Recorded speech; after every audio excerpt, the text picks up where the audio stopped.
রাসূলুল্লাহ সাল্লাল্লাহু আলাইহি ওয়াসাল্লামের ইন্তেকালের পরে ইয়ামামার যুদ্ধে মুসাইলামাতুল কাজ্জাব মিথ্যা ভণ্ড নবী দাবিদারের বিরুদ্ধে সাহাবায়ে কেরামের যুদ্ধে, যেই যুদ্ধে সবচেয়ে বেশি সংখ্যক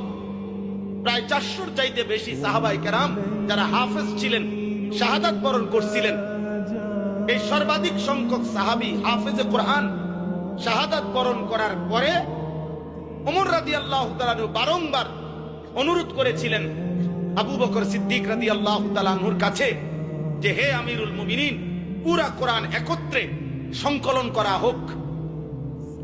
এবং উনার বারবার পরামর্শে হযরত আবু বকর সিদ্দিক রাদিয়াল্লাহু তাআলা আনহু কিছুটা তারাদ্দুদ করতেছিলেন, কিছুটা কিংকর্তব্য বিমূঢ় ছিলেন, চিন্তা করতেছিলেন করবেন না না করবেন। শেষ পর্যন্ত বারবার বলা এবং দলিল যুক্তি তর্কের আলোকে আল্লাহ তাআলা আবু বকর সিদ্দিকের অন্তর খুলে দিয়েছেন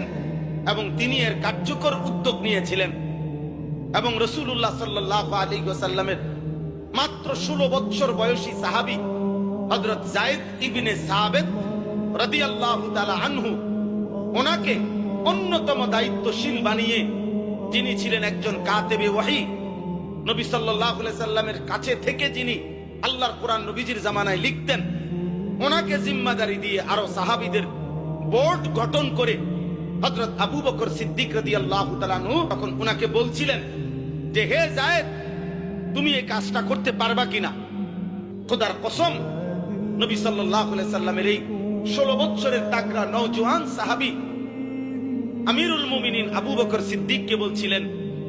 হে আবু বকর সিদ্দিক আমিরুল মুমিনিন, আপনি যদি আমাকে বলেন এই পাহাড়টা মদিনার কাইটা, একটা পাহাড়ের দিকে ইঙ্গিত করে বলছেন, আমাকে যদি বলেন এই পাহাড় কেটে এখান থেকে আরেক জায়গায় স্তূপ দিতে, তো খোদার কসম আমিরুল মুমিনিন আমি যায়েদ সেটাও পারবো।